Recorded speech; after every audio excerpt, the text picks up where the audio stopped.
Assalamualaikum semua. Baik, untuk ketua kelas tolong disiapkan dan pimpin doanya. Oke, selanjutnya Ibu akan mengecek kehadiran dari Ananda-Ananda semuanya. Ada yang tidak hadir? Alhamdulillah, hadir semua ya. Jadi sebelum kita memulai pembelajaran, Ibu ingin menanyakan perasaan dari Ananda-Ananda semua. Ada yang merasa sedih? Ada yang merasa marah? Ada yang merasa senang? Iya, Zahia, kenapa merasa senang?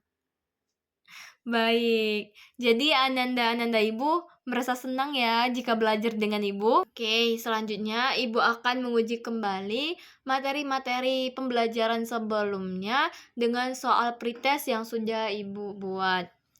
Baik, kepada Ananda Ibu, tolong keluarkan gadget atau handphonenya. Kita akan menggunakan aplikasi Quizizz. Apakah ada yang masih mengingat materi kita sebelumnya? Ya, Nisa, silakan. Ya, betul sekali ya Nanda Ibu yang dikatakan oleh Nisa. Pada materi sebelumnya kita sudah membahas mengenai sel prokariotik dan sel eukariotik. Nah, ada yang masih ingat tidak ciri-ciri dari sel eukariotik dan sel prokariotik ini? Iya, Melin, silakan. Oke, yang dikatakan oleh Melin itu sudah betul ya, Nanda Ibu. Jadi, ciri-ciri dari prokariotik dan eukariotik ini, kalau prokariotik tidak memiliki membran inti atau nukleus dan tidak memiliki organel seperti sitoplasma, retikulum endoplasma, dan badan Golgi. Sedangkan pada sel eukariotik ini memiliki inti nukleus dan memiliki organel seperti sitoplasma, badan Golgi, retikulum endoplasma, dan organel lain-lainnya. Oke, selanjutnya Ibu akan menampilkan gambar. Ananda Ibu bisa melihatnya. Oke, ada yang tahu? Pada gambar A, pada gambar B, dan gambar C ini menunjukkan tentang apa? Ya, yang dikatakan oleh Ananda semua sudah betul sekali. Pada gambar A ini menunjukkan gambar sel eukariotik dan pada gambar B juga menunjukkan sel eukariotik yang dimana pada gambar A ini yaitu gambar sel hewan dan pada gambar B yaitu gambar sel tumbuhan. Sedangkan pada gambar C itu menunjukkan sel prokariotik. Ya, betul sekali Ananda Ibu. Seperti yang sudah kita bahas sebelumnya, nah di sini kita akan mencari perbedaan dari sel hewan dan sel tumbuhan. Ibu akan menampilkan sebuah gambar, mungkin Ananda bisa melihatnya. Ada yang tahu maksud dari gambar yang sudah Ibu tampilkan? Tolong acungkan tangannya. Tidak ada? Oke, Ibu akan menjelaskan. Dari gambar yang sudah Ibu tampilkan itu menjelaskan mengenai sel merupakan suatu unit struktural dan fungsional yang paling terkecil yang ada pada makhluk hidup. Tanpa adanya sel ini, maka organ dan sistem organ tidak akan terbentuk. Jadi, sel ini tidak bisa kita melihat dengan mata telanjang anak-anak Ibu, tetapi kita bisa melihatnya dengan bantuan mikroskop. Dalam sel ini masih terdapat organel-organel. Nah, organel ini memiliki bentuk dan fungsi yang berbeda. Itu nantinya akan berhubungan dengan aktivitas yang dilakukan oleh setiap makhluk hidup. Ternyata Allah Subhanahu wa Ta'ala sudah mengatur semuanya, mulai dari hal paling kecil sampai hal yang paling besar. Oleh karena itu, kita harus mensyukuri atas semua yang sudah diatur oleh Allah Subhanahu wa Ta'ala. Tanpa adanya sel, maka kita tidak akan berada di kehidupan kita yang akan sekarang.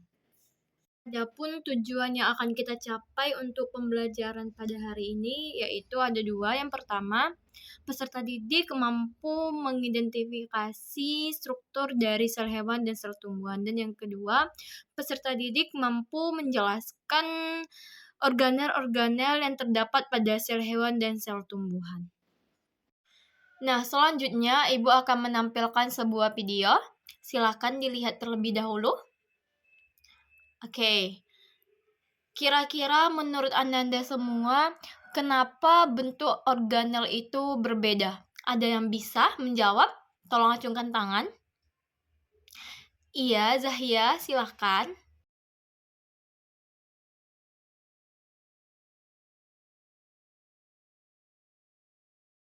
Jadi yang dikatakan oleh Zahia sudah betul ya Ananda semuanya, bahwasanya organel sel itu memiliki bentuk yang berbeda-beda. Mengapa? Kenapa? Seperti yang kita ketahui bahwasanya setiap organisme pasti memiliki bentuk yang beragam. Nah, dari bentuk yang beragam pastinya setiap sel memiliki bentuk-bentuk yang bervariasi juga, yang dimana bentuk-bentuk yang bervariasi ini akan menjalankan perannya tersendiri di dalam tubuh sesuai dengan fungsinya masing-masing.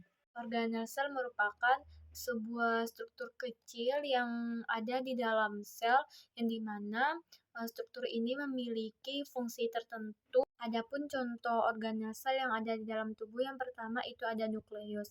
Nah, nukleus ini merupakan inti sel yang dimana inti sel ini bisa mengendalikan aktivitas sel dan menyimpan genetik atau DNA. Kedua ada mitokondria. Mitokondria ini memproduksi energi melalui respirasi seluler. Dan yang ketiga ada retikulum endoplasma. Retikulum endoplasma dibedakan menjadi dua. Yang pertama Re kasar dan yang kedua Re halus. Nah, Re kasar ini mengandung ribosom untuk sintesis protein dan lipid, sedangkan Re halus ini berperan dalam sintesis lipid dan glikogen. Yang keempat itu ada badan Golgi atau dikenal dengan aparatus Golgi, yang dimana memiliki fungsi untuk memproses dan mengemas protein dan lipid yang sudah disintesis oleh retikulum endoplasma. Kelima ada lisosom yang berfungsi untuk membantu pencernaan seluler dengan enzim hidrolitik. Dan yang keenam ada ribosom sebagai tempat sintesis protein. Dan selanjutnya yang ketujuh ada vakuola yang menyimpan nutrisi dan air serta produk limbah. 8 ada plastisida yang dimana plastisida ini hanya ada pada sel tumbuhan, misalnya kloroplas untuk fotosintesis. Selanjutnya, Ibu ada menampilkan sebuah gambar, dapat Anda lihat. Nah, ada gambar A dan gambar B. Pada kedua gambar tersebut, terjadi kerusakan apa? Ada yang bisa jawab?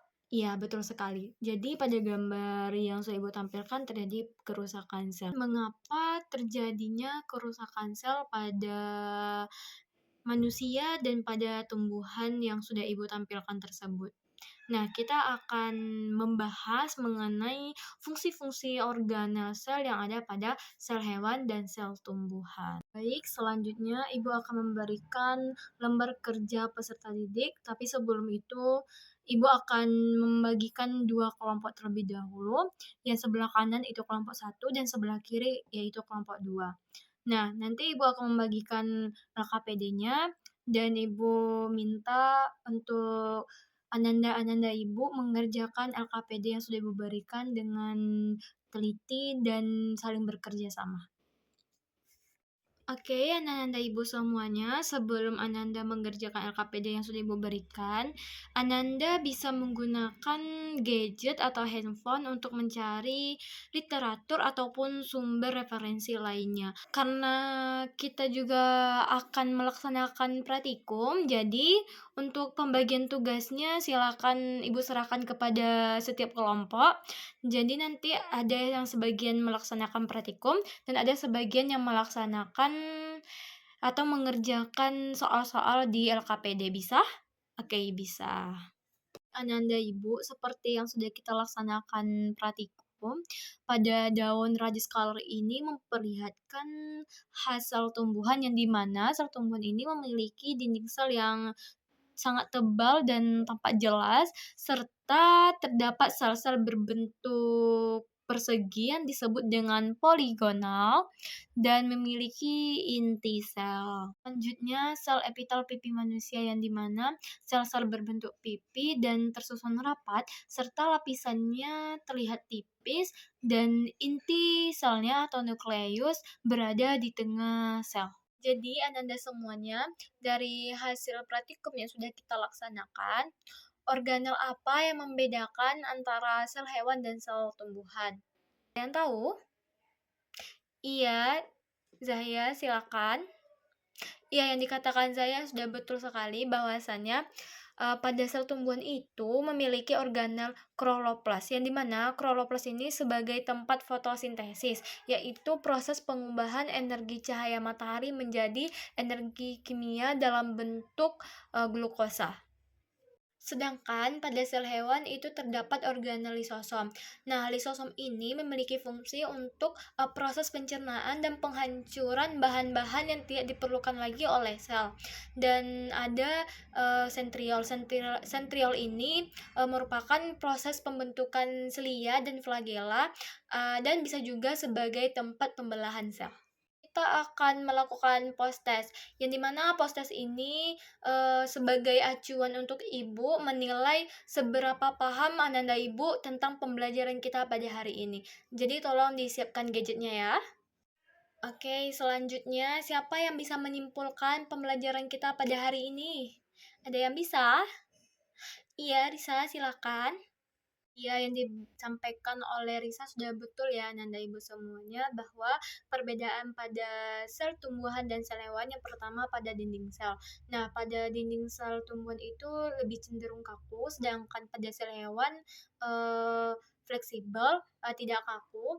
Dan selanjutnya pada pakuala sel tumbuhan itu besar, sedangkan pakuala sel hewan itu lebih kecil. Dan sel tumbuhan ini memiliki kloroplas, sedangkan pada sel hewan memiliki lisosom. Terima kasih banyak kepada Ananda Ibu yang sudah semangat mengikuti pembelajaran kita pada hari ini. Untuk minggu besok kita akan melakukan praktikum pembelahan sel. Jadi Ibu minta dari setiap kelompok membawa akar bawang merah.